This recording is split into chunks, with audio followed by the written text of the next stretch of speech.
Buenos días, chiquillos y chiquillas. Espero que estén bien hoy día, hayan descansado. Este es el curso de ecología para estudiantes de agronomía. Hoy día es martes 17 de agosto y son las 9:45 más o menos. Bueno, la clase de la semana pasada, según mi bitácora, estuvimos haciendo la siguiente discusión, revisión de la materia.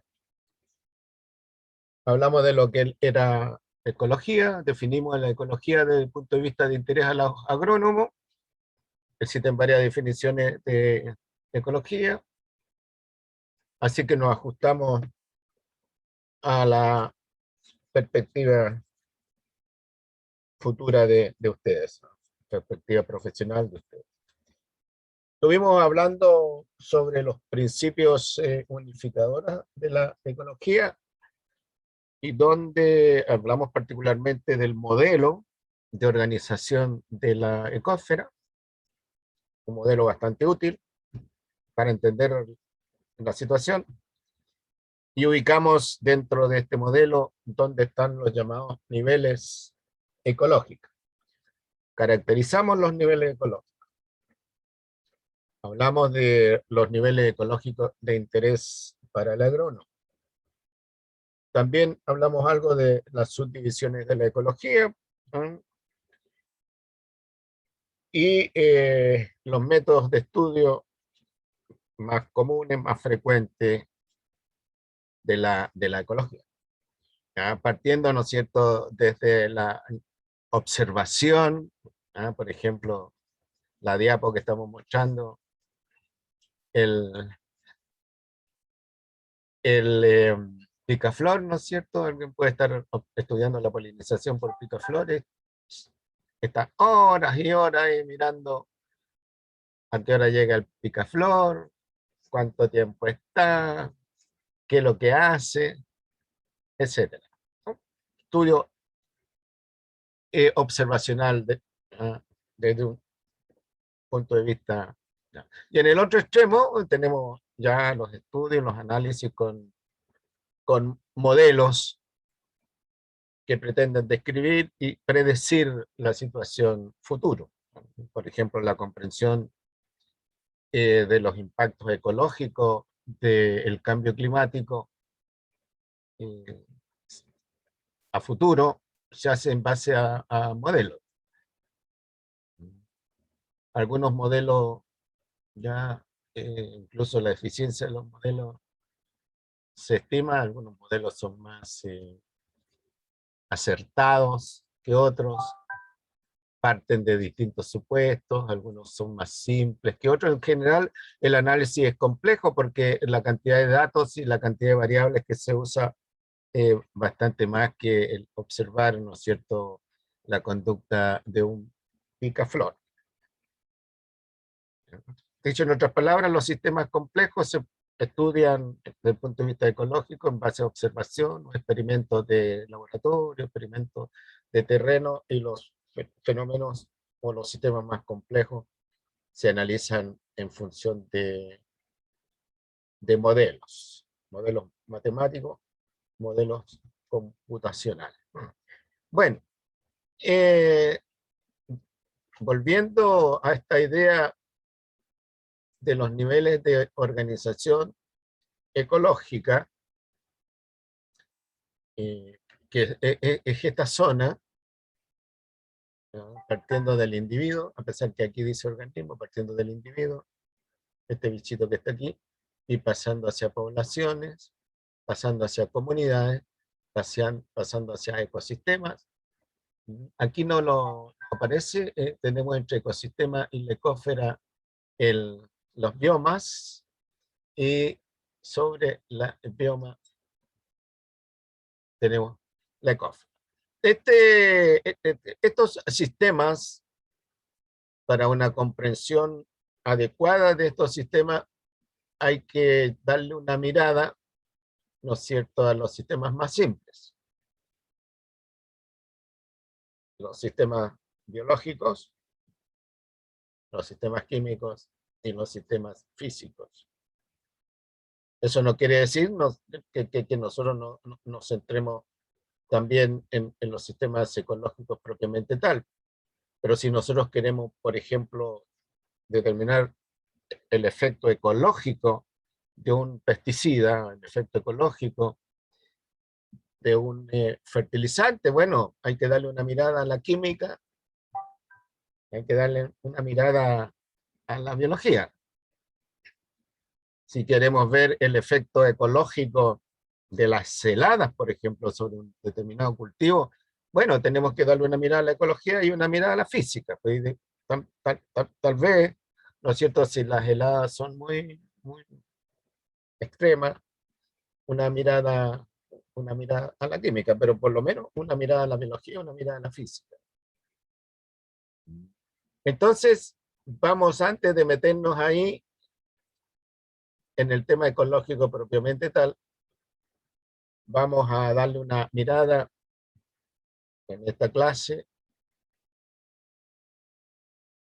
Bueno, esta clase tiene 45 minutos, así que vamos a iniciar la mirada, ¿no es cierto?, a los fundamentos físicos de la ecología. Ahí tienen ustedes un escarabajo, ¿no es cierto? Y lo que representa acá es el entorno en que vive, en que vive este insecto, y las flechas indican las interacciones que tiene este insecto con el entorno. Ustedes pueden pensar que este insecto es una plaga, ¿no es cierto? Y el entorno son todas las variables que de una manera u otra interactúan con el insecto. No se alcanza a ver bien acá, así que yo los invito a mirarlos con más detención después. Pero aquí tenemos la gravedad, la luz, el calor, ¿ya? Los parásitos, el alimento, los atrayentes, el sonido, el oxígeno, los repelentes, los depredadores, los competidores, etc. Entonces, para poder tener claro cómo ocurren estas interacciones y el efecto de aquí para allá y de aquí para allá, decimos que aquí no solo hay un bicharraco, ¿no es cierto?, este es el cultivo, no solo hay un individuo, sino que hay varios cientos de individuos que no están haciendo resonar al cultivo. Entonces se establecen interacciones. ¿Ya? Interacción. Entonces, parte de esas interacciones nosotros las podemos analizar desde el punto de vista ecológico propiamente tal, pero esa comprensión sería un tanto incompleta si nosotros no miramos a la biología del bicho, no miramos a la biología del cultivo, no miramos los aspectos físicos del cultivo, la temperatura, qué sé yo, del cultivo, la textura de la hoja, por ejemplo. Bueno, eso podría considerar aspectos biológicos. O bien la química de la situación, del sistema. Piensen ustedes, por ejemplo, que producto del ataque de estos bicharracos sobre el cultivo, los cultivos entonces están produciendo ciertas sustancias químicas que de una manera u otra están intentando inhibir el ataque de los bicharracos. Y ahí hay que darle una mirada a la química de esa sustancia que el cultivo está emitiendo. Ya en su respuesta, ¿no es cierto?, el bicharraco puede emitir su propia sustancia para contrarrestar la sustancia química que el cultivo está emitiendo, ¿ya? O bien para debilitar a la planta. Y hay que darle una mirada a esa sustancia, una mirada química a esa sustancia. Entonces, desde ese punto de vista, la ecología parece una disciplina relativamente compleja porque hay que analizar las situaciones ecológicas, no solo el sistema ecológico propiamente tal, ¿ah?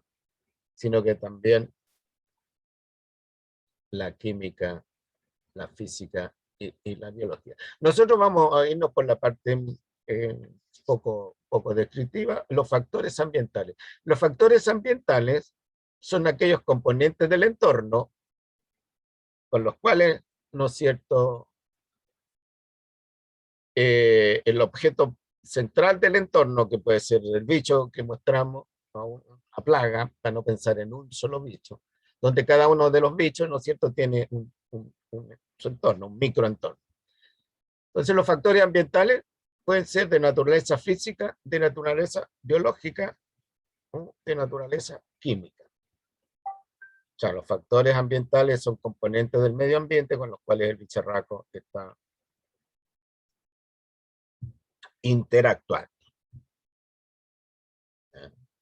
Entonces, en el caso de los factores físicos del entorno del bicharraco,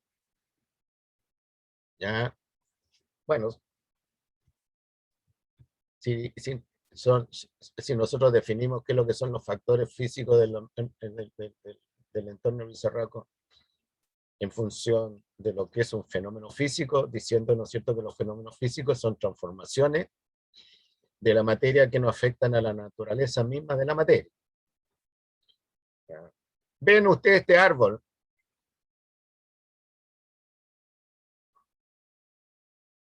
¿Qué muestra el árbol ahí?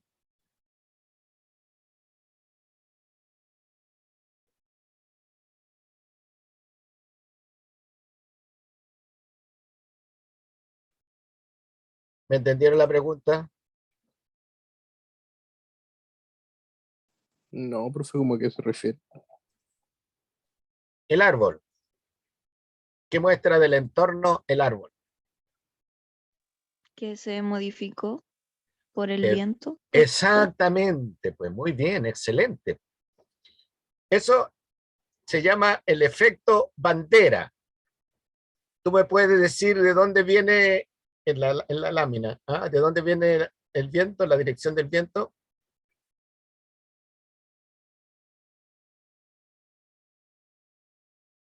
Desde la izquierda. Viene desde la izquierda hacia la derecha. Bien. ¿Ya? Si nosotros observamos que los árboles de esta zona tienen esa forma, ¿qué podemos decir respecto de las características del hábitat en general?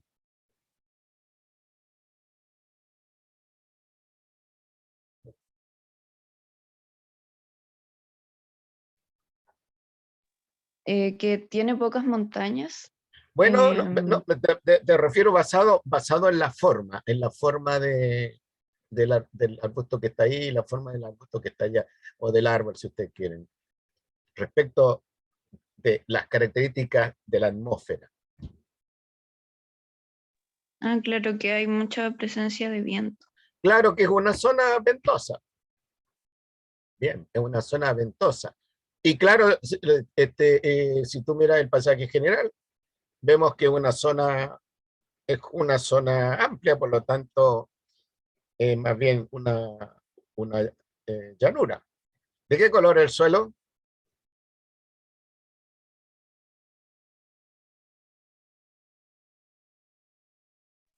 Blanquecino. El suelo es blanquecino, muy bien.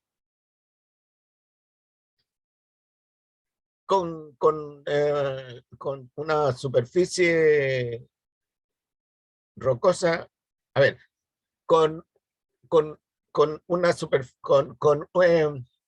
una costra, mejor dicho, una costra dura muy en la superficie, ¿verdad?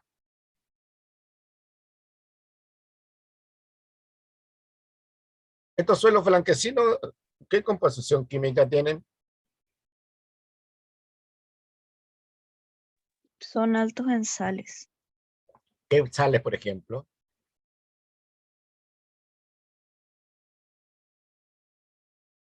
Carbonato puede ser. Carbonato de calcio, muy bien, carbonato de calcio. Fíjese que estos suelos ricos en carbonato de calcio son comunes aquí en el borde costero. Y usted si camina por el borde costero en zonas ventosas, va a encontrar muchos arbustos que están pulidos por el viento, donde la forma del follaje genera un efecto llamado efecto bandera. Queda clarito que el viento viene de este origen. Ahora esta zona probablemente una zona semiárida, árida, por la relativa transparencia de la atmósfera. A pesar que hay nubosidades donde nos indica cierto porcentaje de humedad relativa en el aire, no son nubarrones densos, ¿no es cierto?, que nos digan que estamos en una zona lluviosa. Bueno, ahí nosotros notamos el efecto de un factor físico, atmosférico, el viento.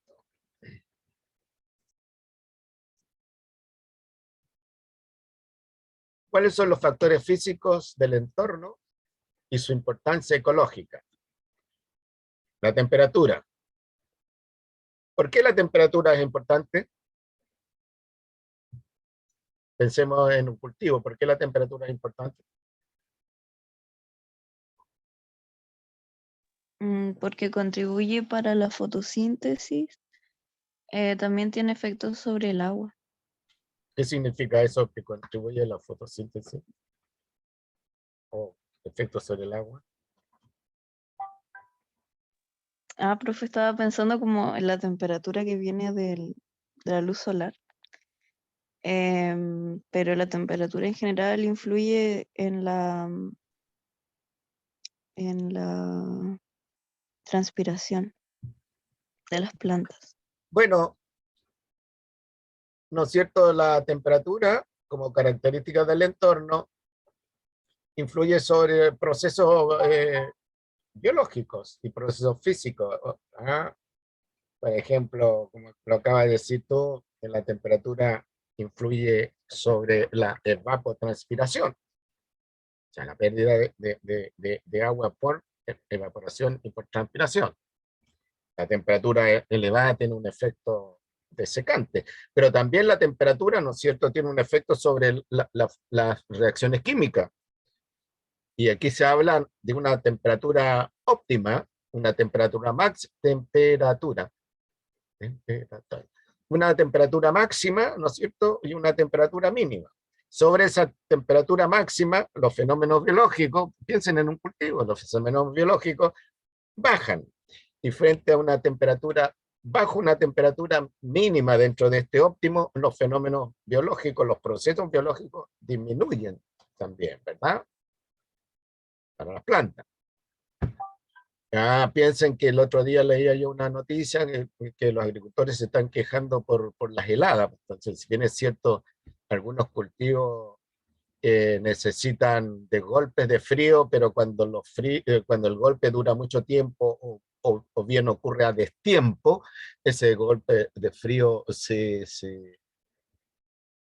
hace negativo, perjudicial para el cultivo, para el crecimiento, para la producción, etc.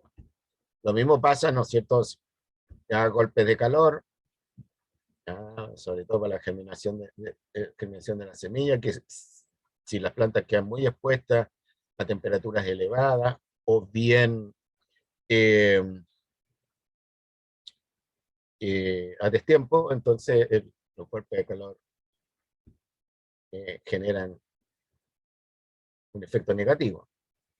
¿Qué es lo que está preocupando con la temperatura del cambio climático? Es que las plantas están adecuadas a vivir en ciertos umbrales de temperatura. El fenómeno biológico en función de la temperatura describe una curva en campana. ¿Ya? Y estos fenómenos biológicos están acomodados, adaptados a cumplir, ¿no es cierto?, su máxima eficiencia dentro de un rango entre temperatura mínima y óptima, ¿no es cierto?, y temperatura máxima óptima. Si las condiciones de temperatura cambian, esa especie o se adapta o se extingue en el lugar. Por eso que las plantas de zonas áridas en ambientes tropicales húmedos no pueden funcionar. O a la inversa, las plantas de zonas áridas en ambientes, perdón, las especies tropicales, ¿no es cierto? Tropical, cálido, húmedo, ya no funcionan bien en ambientes áridos, que sean tropicales. Temperatura. La humedad relativa. ¿Qué importancia tiene la humedad relativa para los cultivos?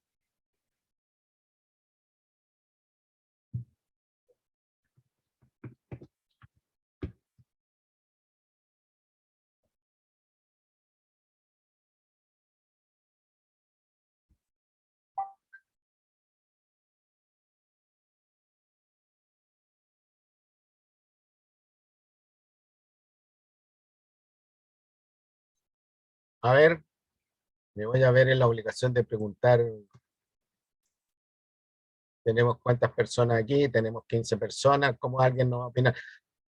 Juan Alfredo no se está, no te alcanzo a ver el apellido. Dígame, Juan Alfredo. ¿Cuál era la pregunta que hizo, profe? ¿Que no estás pendiente en la clase? Sí, profe, no, pero para ya, procesarlo bien, ya que me preguntó. Sí, porque yo estoy hablando, ya, asumiendo que están todos, todos me están siguiendo. Cuando pregunto yo, por favor, alguna duda, alguna pregunta, puedo asumir que o la clase está muy clara o están todos en otra. La humedad, la pregunta era, ¿qué efecto tiene la humedad relativa sobre las plantas? Sobre un cultivo. Ustedes tuvieron que, tienen que tener alguna idea al respecto. Eh, Igual eso influye de manera con la temperatura, ¿no, profe? La humedad relativa. No, la pregunta Depende es de la la humedad temperatura. relativa.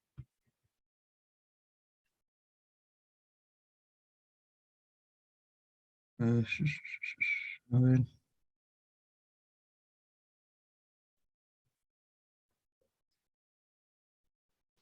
Profe, ¿Sí? podría hacer, por ejemplo, para realizar la fotosíntesis, Claro, realizar lo la que necesita fotosíntesis, agua. por supuesto. Por supuesto. Ya, la humedad relativa regula, por ejemplo, la apertura de los estomas en las hojas. Que se cierran, por supuesto, pero el fenómeno de la humedad, el fenómeno también de la fotosíntesis. Y recuerden que muchos procesos que tienen lugar en la célula, ya, por no decir todos los procesos que tienen lugar en la célula, se realizan en ambiente húmedo. ¿Ya? De tal manera que cuando un cultivo, estamos hablando de la sequía, ¿qué problema están teniendo las plantas en este periodo de sequía?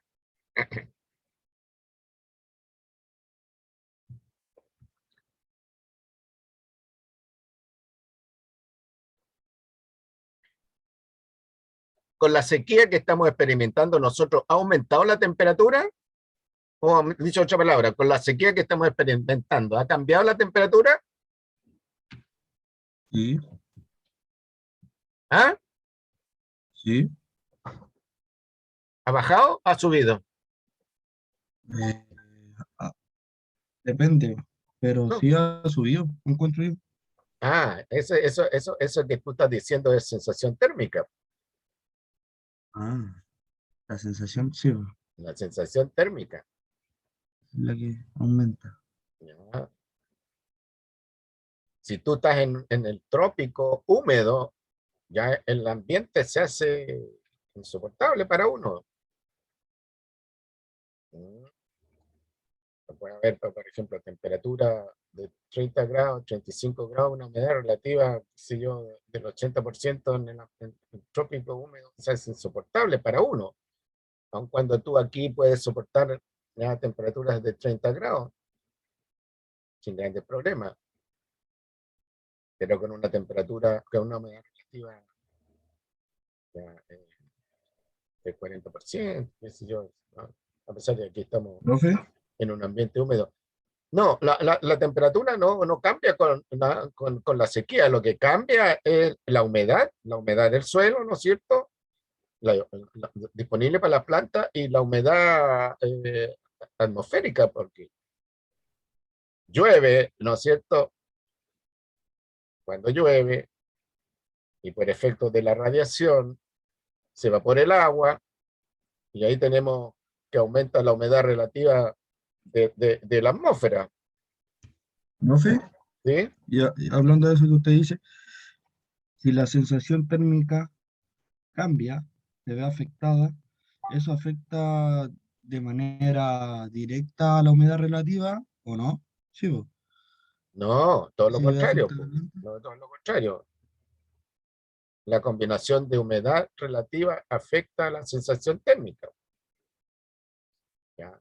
Ya, Pero no a la inversa, pues no la sensación térmica que tú tengas, ¿no es cierto? Va a afectar a la temperatura de la humedad. ya, ya, profe.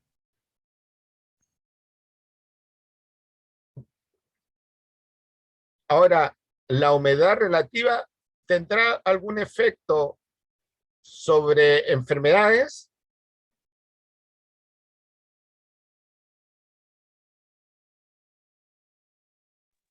¿Puede ayudar a proliferar los hongos? Claro, pues. Ya en un cultivo, ¿no es cierto? Elevados niveles de humedad relativa favorece el ataque de hongos. Si usted tiene, por ejemplo, semillas, ¿ah? Recuerden usted que las semillas son organismos en latencia, con un embrioncito ahí. Si usted tiene en un silo un stock de semilla, aumenta la temperatura, aumenta la humedad relativa y las semillas van a empezar a germinar y usted no quiere que germinen las semillas, las quiere vender como grano. Se le va a depreciar el producto y van a empezar a aparecer los hongos. Y junto con los hongos, ¿no es cierto?, van a aparecer bichitos que se van a alimentar de los hongos. Los hongos van a empezar a descomponer la semilla y además eso van a aparecer otros bichitos que se van a empezar a alimentar de los tejidos duros de la semilla, que si usted los mantiene bajo una determinada temperatura y humedad ya, apropiada, adecuada, la semilla no va a germinar y va a estar libre del ataque de hongos y del ataque de insectos, ratones, etcétera. Bien, la presión atmosférica.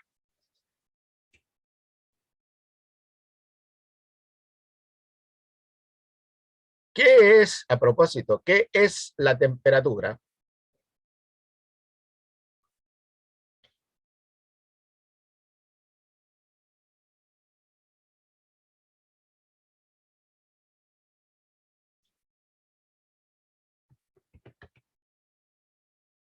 ¿Qué es la humedad relativa? Bien, ¿qué es la presión? Bueno, todas estas preguntas no se las voy a responder acá porque son materia de otra disciplina, pero tengan por seguro que les puedo preguntar.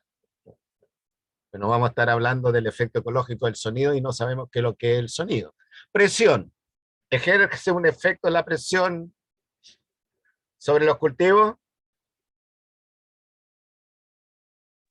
Sí, profe. Claro, pues. Si no, Porque preguntémosle a los bolivianos, ¿no es cierto? Cuando cultivan quinoa en la montaña andina y veamos si esa variedad de quinoa se da aquí a nivel de la costa. Claro, claro. Por Profe, ejemplo, un efecto de la presión atmosférica, bueno, que se combina con otros efectos de otros factores, pero en general, las plantas que viven en la alta montaña son plantas achaparradas, son plantas bajitas, son plantas chatitas. ¿Ya? Los árboles llegan hasta una cierta línea, como la línea de los árboles, hasta una cierta altitud. Puede cambiar, ¿no es cierto?, en distintas situaciones geográficas esa línea. ¿Ya? Pero eh, sobre los 4.000 metros de altura, ah, sobre los 3.000 metros de altura ya árboles no encontramos. Están reemplazados por pastos, ¿no es cierto?, por arbustos achaparrados, etcétera. Lo mismo puede ocurrir con los animales. Y el ser humano, por ejemplo, el boliviano o el peruano de la alta montaña, del altiplano, está adaptado a vivir en esas regiones. Ahora, si usted va a esas regiones a trabajar, por ejemplo, olvídese. Las primeras semanas, se lo digo por experiencia, de trabajar en alta montaña, 3.000 metros de altura. ¿Ya? Para aquellos que son enfermos de la presión atmosférica, perdón, aquellos que son enfermos de la presión arterial, ya, escucha, la altura es mortal. El sonido. ¿Qué es el sonido? profe, Sí, dígame. y respecto a la presión oceánica, Bueno, en el caso, si tú examinas la presión oceánica, eh, interesante la pregunta, porque en el mar no hay vegetales, hay algas. ¿Ya? Y las algas, el güiro, el luche, todo eso, viven hasta un cierto nivel de profundidad, pero más abajo no hay plantas. Se puede encontrar animales, pero los animales muestran en su forma, ¿no?, particularmente en su tamaño, muestran el efecto de la presión del mar. Ya no, de partida no son animales grandes, son animales relativamente pequeños. Ahora, si esos animales suben rápidamente porque una red, ¿no?, ya no atrapa, suben rápidamente, ¡pa!, explotan. ¿No? Por supuesto que esos animales también están adaptados a las condiciones de oscuridad que hay. Y tienen, ¿no es cierto?, bacterias asociadas que emiten luz, y ahí no es para verse, sino que es para atraerse el macho con la hembra, etc. Pero los fondos marinos son desiertos en algunas regiones del mar. Ahora, ¿dónde está la mayor productividad del mar? La productividad primaria, que le llaman, en la superficie del mar. Y eso está representado por algas microscópicas. ¿Ya? Y a medida, ¿no es cierto?, que nos vamos bajando, no solo va aumentando la presión marina, ya, la presión del mar, sino que también va disminuyendo la luz. Y eso hace, ¿no es cierto?, que los organismos fotosintéticos de estas algas disminuyen. De tal manera que bajo la zona a donde no llega la luz y la presión arterial empieza a hacerse elevada, Bueno, son prácticamente zonas con muy poca vida, principalmente por animales que muestran las características, peces, que muestran las características propias de vivir en esos ambientes. Pero en caso de los vegetales, ¿no es cierto?, que son eminentemente terrestres, bueno, la distribución de los vegetales de mar hacia la cordillera se realiza también en función de la presión atmosférica. Si usted trae una planta que vive a los 3 o 4.000 metros de altura y la pone acá, bueno, lo más probable es que se le muera. No solo por la presión, porque si esto están, ¿no es cierto?, estos factores físicos del ambiente no actúan en forma separada, tienen mayor importancia en algunos fenómenos, ¿ya? Pero no todos tienen siempre la misma importancia, pues es relativa. El sonido. El sonido. ¿El sonido qué importancia tiene? ¿Y para quiénes tiene importancia el sonido?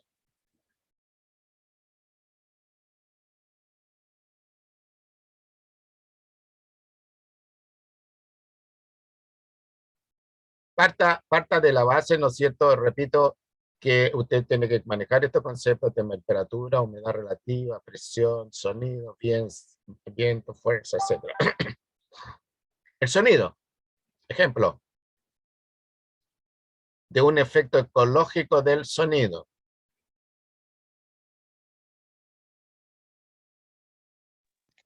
Puede ser útil para encontrar cursos de agua. Pero eso ese es una aplicación del sonido, ¿ya? Pero yo te estoy diciendo de efecto ecológico del sonido.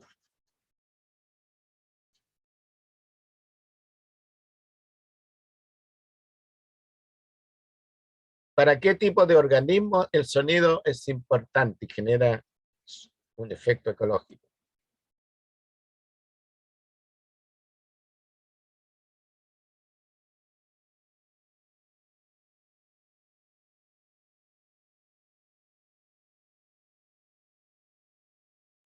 Profe, Para ¿puede las afectar aves, la polinización?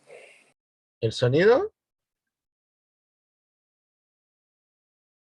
No conozco casos de que el sonido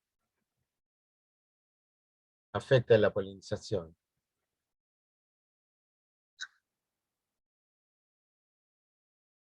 Sí,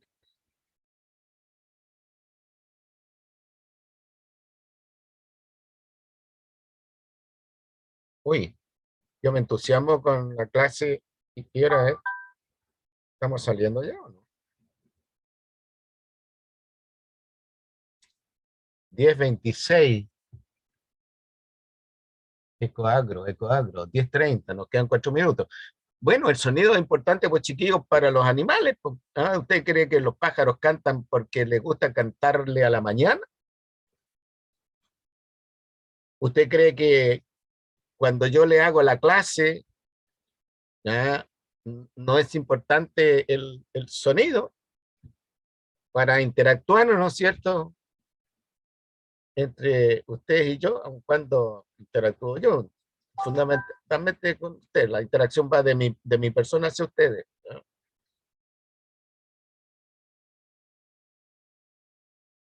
Cuando el macho de grillo necesita una hembra, mete sus cantitos, el canto del grillo. Yo estoy seguro que lo han escuchado en el campo. ¿Usted cree que el grillo le está cantando a la luna? ¿Ah? ¿O a la rana que está al lado? Bueno, jamás, porque la rana se come al grillo. El croar de la rana, ¿ah?, cuando ya las ranas hembras ya empieza la madurez sexual, ya aumenta el croar, donde hay ranas, que si yo, en épocas de madurez sexual, Mm, eh, el campo se transforma en sonido porque los bicharracos ya llaman a las hembras o las hembras llaman a los machos, ¿no es cierto?, para reproducirse. Sonido, el sonido es importante. El sonido también es importante para alertar, ¿no es cierto?, del peligro.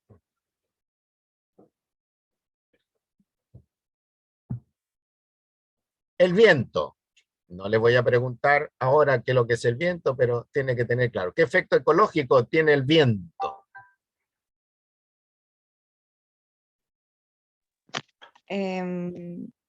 Para diseminar las El semillas. efecto, bien, bien. El efecto ecológico es importante para diseminar semillas. Bien.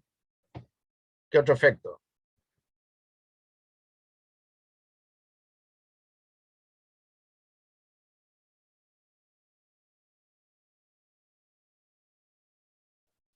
El viento tiene un efecto erosivo. Acuérdense de la erosión eólica. El viento es una fuente de energía, por lo menos la usamos nosotros, pero muchos bicharracos, ¿no es cierto?, nada, se desplazan con la ayuda del viento. El viento tiene un efecto desecante. Ya vimos que el viento tiene un efecto modelador. Modelador no solo del follaje, de los arbustos, de los árboles, sino también tiene un efecto modelador del paisaje. Piensen ustedes en estos paisajes de Estados Unidos, ¿no es cierto?, de zonas ventosas, áridas. Son característicos, se ven en las películas. Efecto ecológico de la fuerza, esto podríamos decir gravedad, la fuerza y gravedad. Efecto ecológico, pero en general, efecto ecológico de la fuerza.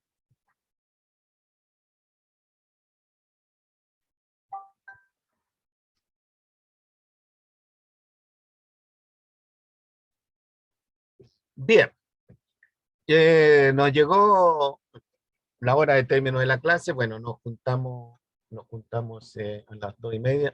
Por favor, vean, revisen lo que significan estas cosas: temperatura, humedad, presión, sonido, etc.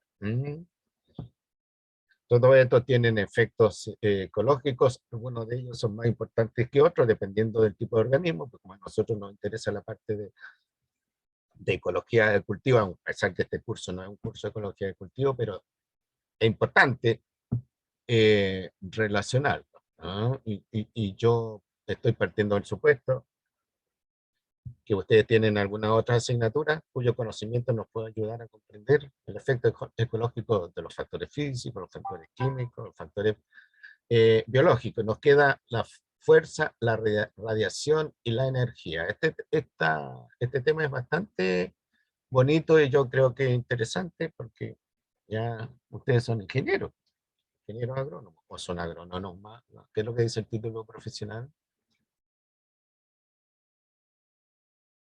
¿Ingeniero agrónomo o agrónomo?